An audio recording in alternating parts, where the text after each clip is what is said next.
ॐ श्री हनुमते नमः।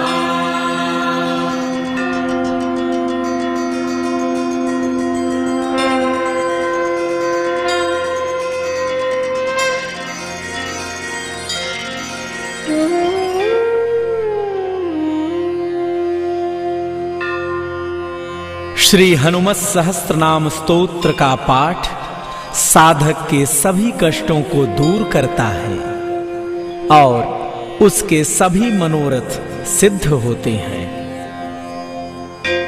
ओम श्री हनुमते नमः। श्री हनुमत सहस्त्रनाम स्तोत्रम ध्यानम अतुलित बलधामम हेमशैलाभदेहं दनुजवन कृशानुं ज्ञानिनामाग्रगण्यं सकलगुणनिधानं वानराणामधीशं रघुपतिप्रियभक्तं वातजातं नमामि। स्तोत्रम् श्री रामचंद्र उवाच। हनुमान् श्रीप्रदो वायु पुत्रो रुद्रो नघोजरः अमृत्युर्वीरवीरश्च ग्रामवासो जनाश्रयः धनदो निर्गुणो कायो वीरो निधिपतिर्मुनिः पिंगाक्षो वरदो वाग्मी सीताशोकविनाशनः शिवः सर्वः परो व्यक्तो व्यक्ताव्यक्तो रसाधरः पिंगकेशः पिंगरोमा श्रुतिगम्यः सनातनः अनादिर्भगवान् देवो विश्वहेतुर्निरामयः आरोग्यकर्ता विश्वेशो विश्वनाथो हरीश्वरः भर्गो रामो रामभक्तः कल्याणप्रकृतिः स्थिरः विश्वम्भरो विश्वमूर्तिर्विश्वाकारोऽथ विश्वपः विश्वात्मा विश्वसेव्योऽथ विश्वो विश्वहरो रविः विश्वचेष्टो विश्वगम्यो विश्वध्येयः कलाधरः प्लवंगमः कपिः श्रेष्ठो ज्येष्ठो वैद्यो वनेचरः बालो वृद्धो युवा तत्त्वं तत्त्वगम्यः सखाह्यजः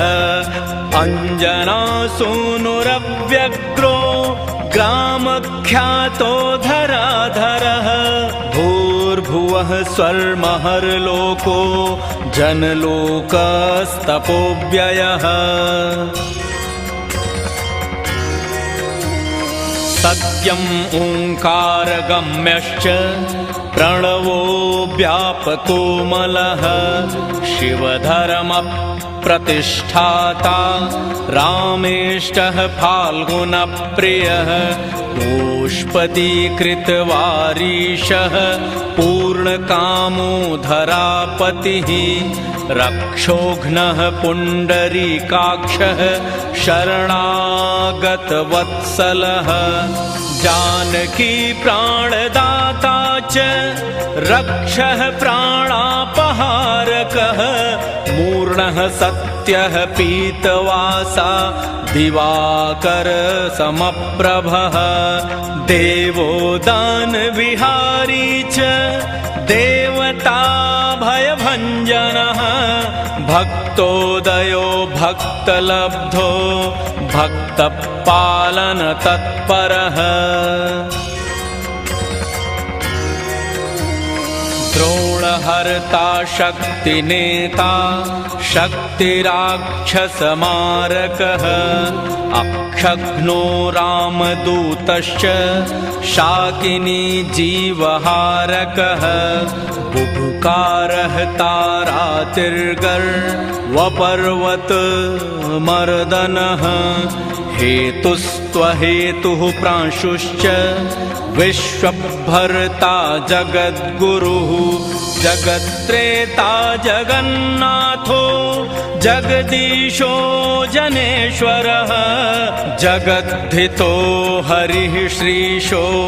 गरुडस्मयभञ्जनः पार्थध्वजो वायुपुत्रो मितपुच्छो मितविक्रमः ब्रह्मपुच्छः परब्रह्म पुच्छो रामेशकारकः सुग्रीवादियुतो ज्ञानी वानरो वानरेश्वरः कल्पस्थायी चिरञ्जीवी तपनश्च सदाशिवः सन्नतिः सद्गतिर्भुक्ति मुक्तिदः कीर्तिदायकः कीर्तिः कीर्तिप्रदश्चैव समुद्रः श्रीपदः शिवः भक्तोदयो भक्तगम्यो भक्तभाग्यप्रदायकः उदधिक्रमणो देवः संसारभयनाशनः वार्तिबन्धनकृतद्विश्व जेता विश्वप्रतिष्ठितः लङ्कारिः कालपुरुषो लङ्केशगृहभञ्जनः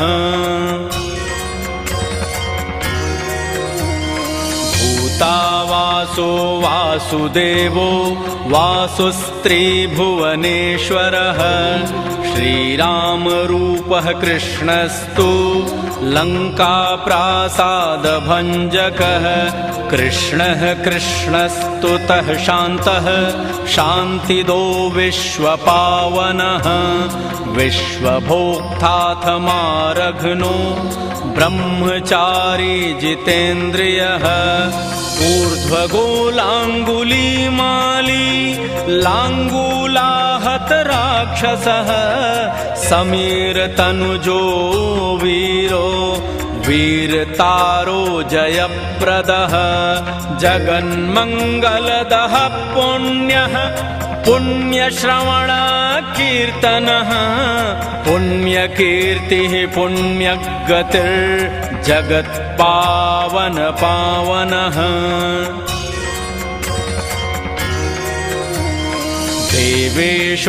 देवेशोजितमारुथ रामभक्तिविधायकः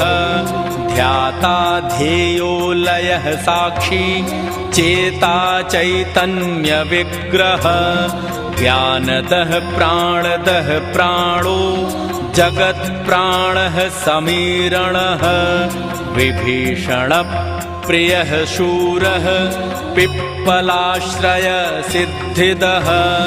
सिद्धः सिद्धाश्रयः कालो महोक्षः कालजान्तकः लङ्केश निधनस्थायी लङ्कादाहक ईश्वरः चन्द्रसूर्याग्निनेत्रश्च कालाग्निः प्रलयान्तकः कपिलः कपिशः पुण्य राशिर्द्वादश राशिगः सर्वाश्रयो प्रमेयात्मा रेवत्यादिनिवारकः लक्ष्मणप्राणदाता च सीताजीवनहेतुकः रामध्येयो हृषीकेशो विष्णुभक्तो जटीबली देवारिदर्पः होता धाता कर्ता जगत्प्रभुः नगरग्रामपालश्च शुद्धो बुद्धो निरद्रपः निरञ्जनो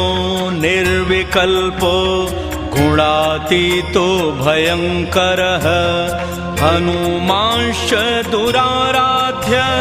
तपः साध्यो महेश्वरः जानकी धन शोकोत्थ तापहर्ता परात्परः वाङ्मयः सदसद्रूपः कारणं प्रकृतेः परः भाग्यदो निर्मलो नेता पुंछलङ्का विदाहकः पुच्छबद्ध यातु धानो यातु धानत् रिपुप्रियः छायापहारि भूतेषु लोकेशः सद्गतिप्रदः प्लवङ्गमेश्वरः क्रोधः क्रोधसंरक्तलोचनः सौम्यो गुरुः काव्यकर्ता भक्तानां च वरप्रदः भक्तानुकम्पि विश्वेश्वरः पुरुहूतः पुरन्दरः क्रोधहर्ता तमोहर्ता भक्ताभयवरप्रदः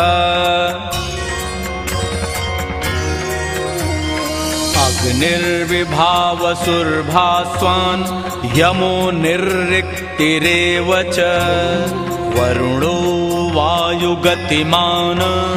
वायुः कौबेर ईश्वरः रविश्चन्द्रः कुजः सौम्यो गुरुः काव्यः शनैश्चरः राहुः केतुर्मरुद्धोता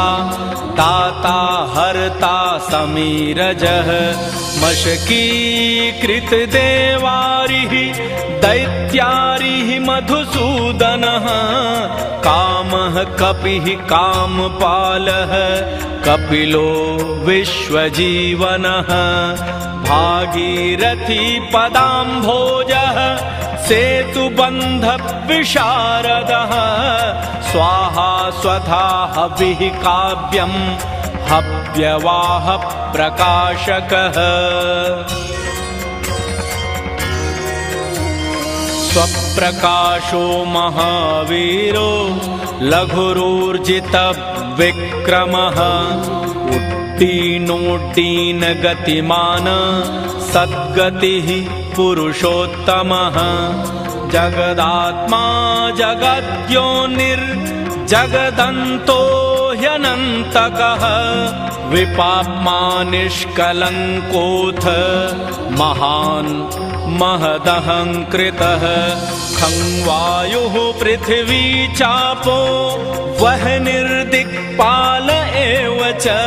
क्षेत्रज्ञः क्षेत्रहर्ता च पल्वलीकृतसागरः हिरण्मयः पुराणश्च खेचरो भूचरोमरः हिरण्यगर्भः सूत्रात्मा राजराजो विशाम्पतिः वेदान्तवेद्य उद्गीतो वेदाङ्गपारगः प्रतिग्रामस्थितिः सत्यः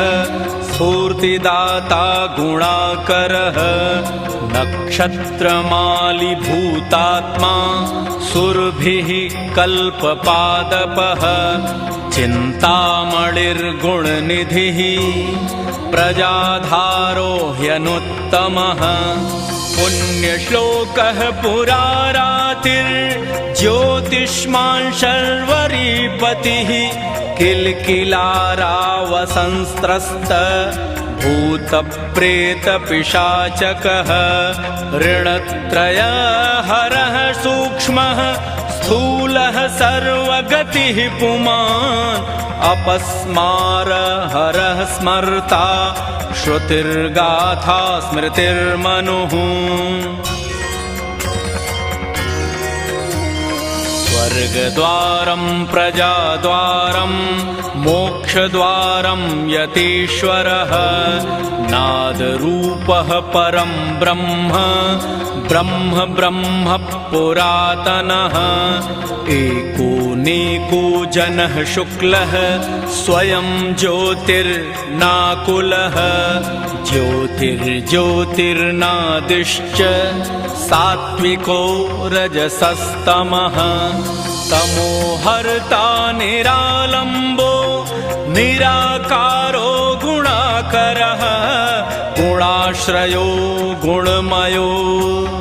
बृहत्कर्मा बृहद्यशा बृहद्धनुर्बृहत्पादो बृहन्मूर्धा बृहत्वसनः बृहत्कर्णो बृहन्नासो बृहद्बाहुर्बृहत्तनुः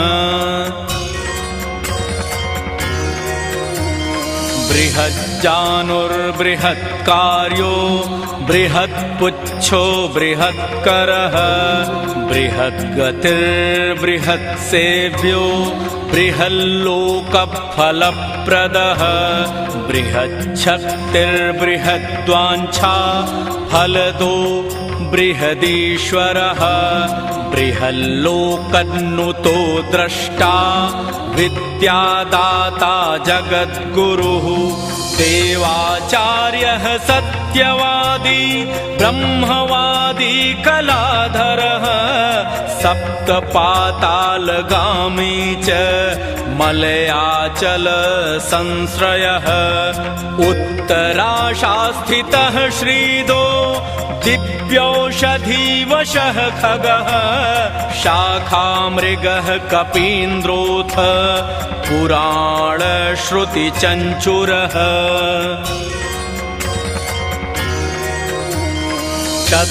चतुरब्राह्मणो योगी योगगम्यः परावरः अनादिनिधनो व्यासो वैकुण्ठः पृथिवीपतिः अपराजितो जितारातिः सदानन्दोदयायुतः गोपालो गोपतिर्गोप्ता कलिकालपराशरः मनोवेगी सदा योगी संसारभयनाशनः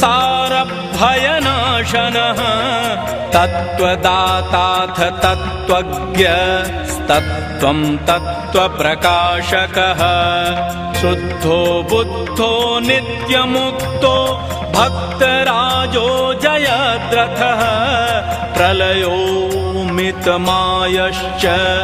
मायातीतो विमत्सरः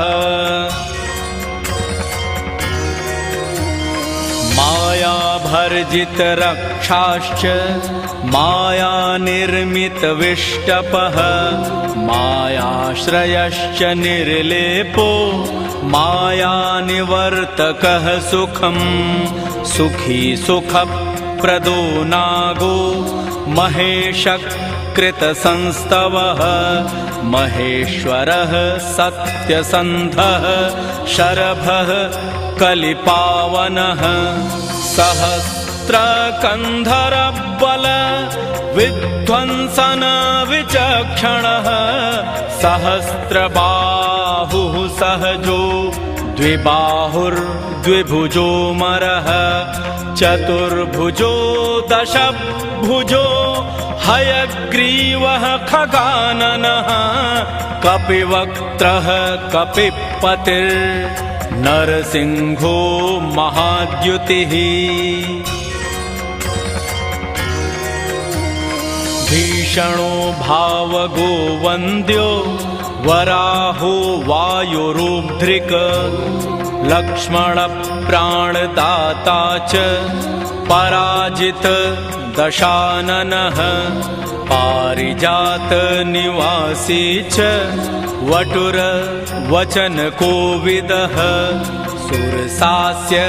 विनिर्मुक्तः सिंहिका प्राणहारकः लङ्कालङ्कारविध्वंसी वृषदंशकरूद्ध्रिक रात्रि संचार कुशलो रात्रिञ्चरगृहाग्निदः किङ्करान्तःकरो जम्बो मालिहन्तोग्ररूपधृक् आकाशच्चारी हरिगो मेघनादः रणोत्सुकः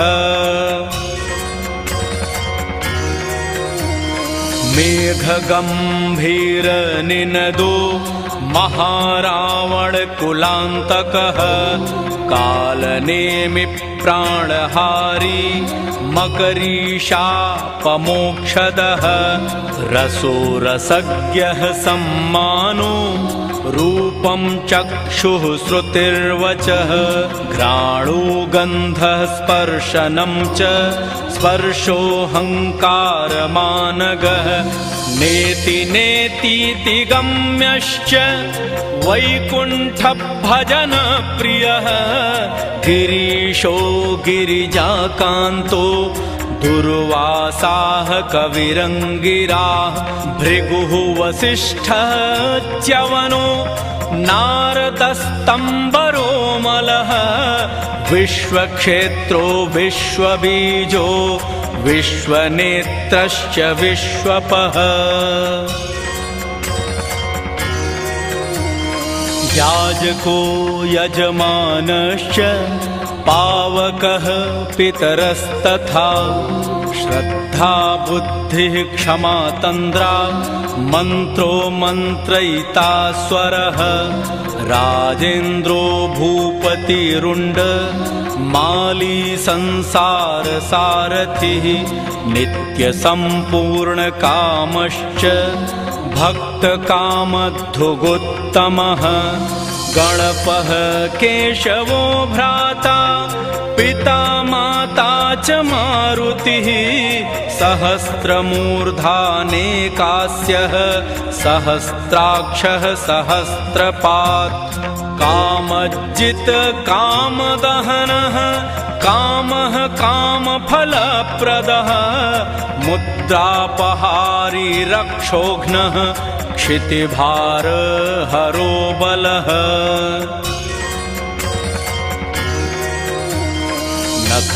नखदंष्ट्रायुधो विष्णुः भक्ताभयवरप्रदः दर्पः दर्पदो दंष्ट्रा शतमूर्तिरमूर्तिमान् महानिधिर्महाभागो महाभर्गो महर्धिदः महाकारो महायोगी महातेजा महाद्युतिः महासनो महानादो महामन्त्रो महामतिः महागमो महोदारो महादेवात्मको विभुः रौद्रकर्मा क्रूरकर्मा रत्ननाभः कृतागमः अम्भोधिलङ्घनः सिंहः सत्यधर्मप्रमोदनः जितामित्रो जयः सोमो विजयो वायुनन्दनः जीवदाता सहस्रांशुर्मुकुन्दो भूरि दक्षिणः सिद्धार्थः सिद्धिदः सिद्धः संकल्पः सिद्धिहेतुकः सप्तपातालचरणः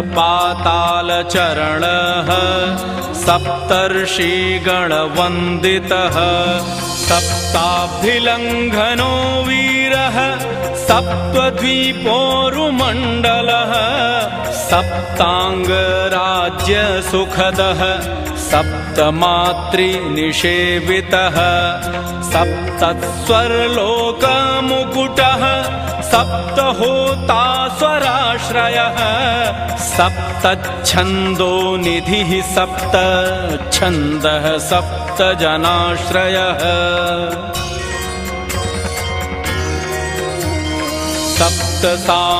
सप्तसामोपगीतश्च सप्तपातालसंश्रयः मेधादः कीर्तिदः शोक धारी दौर्भाग्यनाशनः सर्वरक्षाकरो गर्भ दोषः पुत्रपौत्रदः प्रतिवादी मुखस्तंभो रुष्टचित्तप्रसादनः पराभिचारशमनो दुःखः बन्धमोक्षदः नवद्वारपुराधारो नवद्वारनिकेतनः नरनारायणस्तुत्यो नवनाथ महेश्वरः मेखली कवची खड्गी भ्राजिष्णुसारथिः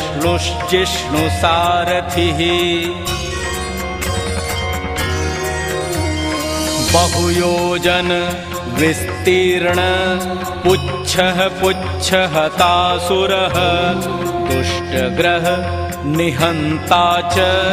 पिशाचग्रहघातकः बालग्रह विनाशी च धर्मनेता कृपाकरः उग्रकृत्यः उग्रवेग उग्रनेत्रः शतक्रतुः शतमन्युनुतः स्तुत्यः स्तुतिः स्तोता महाबलः समग्रगुणशाली च व्यग्रो रक्षो विनाशकः रक्षोऽग्निदाहो ब्रह्मेशः श्रीधरो भक्तवत्सलः मेघनादो मेघरूपो मेघवृष्टिनिवारकः मेघजीवन हेतुश्च मेघश्यामः परात्मकः समीरतनयो योद्धा नृत्यविद्याविशारदः अमोघो मोघदृष्टिश्च इष्टदोरिष्टनाशनः अर्थो नर्थापहारी च समर्थो रामसेवकः अर्थिवन्द्यो सुरारातिः पुण्डरीकाक्ष आत्मभूः संकर्षणो विशुद्धात्मा विद्याराशिः सुरेश्वरः अचलोद्धारको नित्यः सेतुकृद् रामसारथिः आनन्दः परमानन्दो मत्स्यः कूर्मो निराश्रयः वाराहो नरसिंहश्च वामनो जमदग्निजः रामः कृष्णः शिवो बुद्धः कल्की रामाश्रयो हरिः नन्दी भृङ्गी च चण्डी च गणेशो गणसेवितः कर्माध्यक्षः सुराध्यक्षो विश्रामो जगतीपतिः जगन्नाथः कपीशश्च सर्वावासः सदाश्रयः सुग्रीवादिस्तुतोदान्तः सर्वकर्माप्लवङ्गमः नखदारीतरक्षाश्च नखयुद्धविशारदः कुशलः सुधनः शेषो वासुकिस्तक्षकस्तथा स्वर्णवर्णो बलाढ्यश्च पुरुजेता घनाशनः कैवल्यरूपः कैवल्यो गरुडः पन्नगोरगः किलकिलरावः तारातिर्गर्वपर्वतभेदनः वज्राङ्गो वज्रदंष्टश्च भक्तवज्रनिवारकः नखायुधो मणिग्रीवो ज्वालामाली च भास्करः प्रौढप्रतापस्तपनो भक्ततापनिवारकः शरणं जीवनं भोक्ता नानाचेष्टो ह्यचञ्चलः स्वस्तिमान् स्वस्तिदो दुःख शातनः पवनात्मजः पावनः पवनः कान्तो भक्तागः सहनो बली मेघनाद रिपुः मेघनाद संहत राक्षसः क्षरो विनीतात्मा वानरेशः सतां गतिः श्रीकण्ठः शितिकण्ठश्च सहायः सहनायकः अस्थूलस्त्वनणुर्भर्गो दिव्यः संसृतिनाशनः अध्यात्मविद्यासारश्च ह्यध्यात्मकुशलः सुधिः अकल्मषः सत्यहेतुः सत्यदः सत्यगोचरः सत्यगर्भः सत्यरूपः सत्यः सत्यपराक्रमः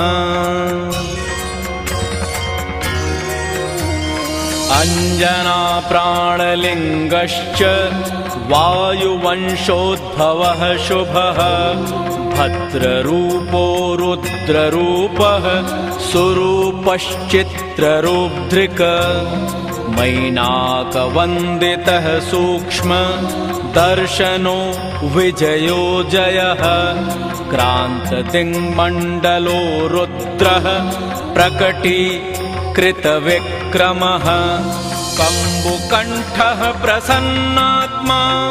ह्रस्वनासो वृकोदरः लम्बौष्ठः कुण्डलीचित्र माली योगवेदाम्बरः विपश्चित् कविरानन्द विग्रहो नल्पशासनः फाल्गुनी सूनुरव्यग्रो योगात्मा योगतत्परः योगविद् योगकर्ता च योगयोनिर्दिगम्बरः अकारादि हकारान्त वर्णनिर्मितविग्रह उलूखल मुखः सिद्ध संस्तुतः प्रथमेश्वरः श्लिष्टजङ्घः श्लिष्टजानुः श्लिष्टपाणिः शिखाधरः सुशर्मामितशर्मा च नारायणपरायणः जिष्णुर्भविष्णुरोचिष्णु ग्रशिष्णुः स्थाणुरेव च हरिरुद्रानुसेकोऽथ कम्पनो भूमिकम्पनः गुणप्रवाहः सूत्रात्मा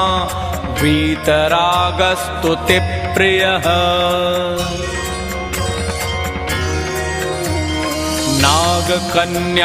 नागकन्याभयध्वंसी रुक्मवर्णः कपालभृत अनाकुलो भवोपायो अनपायो वेदपारगः अक्षरः पुरुषो लोक नाथ ऋक्षप्रभुदृढः अष्टाङ्गयोगफलभुक सत्यसन्धः पुरुष्टुतः अश्मशानस्थाननिलयः प्रेतविद्रावणक्षमः पञ्चाक्षर परः पञ्च मातृको रञ्जनध्वजः योगिनी वृन्दवन्दश्रीः शत्रुघ्नोऽनन्तविक्रमः ब्रह्मचारीन्द्रियरिपुः धृतदण्डो दशात्मकः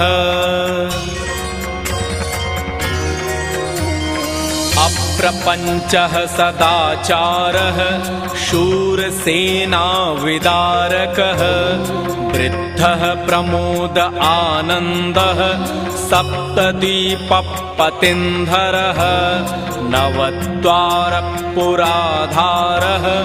प्रत्यग्रह सामगायकः षट्चक्रधाम स्वर्लोका भयकृन्मानदो मदः सर्ववश्यकरः शक्तिरनन्तोऽनन्तमङ्गलः अष्टमूर्तिर्नयोपेतो विरूपः सुरसुन्दरः धूमकेतुर्महाकेतुः सत्यकेतुर्महारथः नन्दिप्रियः स्वतन्त्रश्च मेखली डमरुप्रियः लौहाङ्गः सर्वविद्धन्वी खण्डलः शर्व ईश्वरः फलभुक फलहस्तश्च सर्वकर्मफलप्रदः धर्माध्यक्षो धर्मपालो धर्मो धर्मप्रदोऽर्थदः पञ्चविंशतितत्त्वज्ञ तारको ब्रह्म तत्परः त्रिमार्गवसतिर्भीमः सर्वदुःखनिबर्हणः ऊर्ध्वस्वान् निष्कलः शूली मौलिर्गर्जनिशाचरः रक्ताम्बरधरो रक्तो रक्तमाल्यो विभूषणः वनमाली शुभांगश्च श्वेतश्वेताम्बरो युवा जयो जय परिवारः सहस्रवदनः कपिः शाकिनी डाकिनी यक्ष रक्षो भूतप्रभञ्जकः सद्यो जातः कामगतिर्ज्ञानमूर्तिर्यशस्करः शम्भुतेजाः सार्वभौमो विष्णुभक्तः प्लवङ्गमः चतुर्नवतिमन्त्रज्ञ पौलस्त्य बलदर्पः सर्वलक्ष्मीप्रदः श्रीमान् अङ्गदप्रिय ईडितः स्मृतिबीजं सुरेशानः संसारभयनाशनः उत्तमः श्रीपरिवारः श्रितो रुद्रश्च कामधुक् इति मन्त्रमहार्णवे पूर्वखण्डे नवमतरङ्गे श्रीरामकृतं श्रीहनुमत्सहस्रनामस्तोत्रम् सम्पूर्णम्।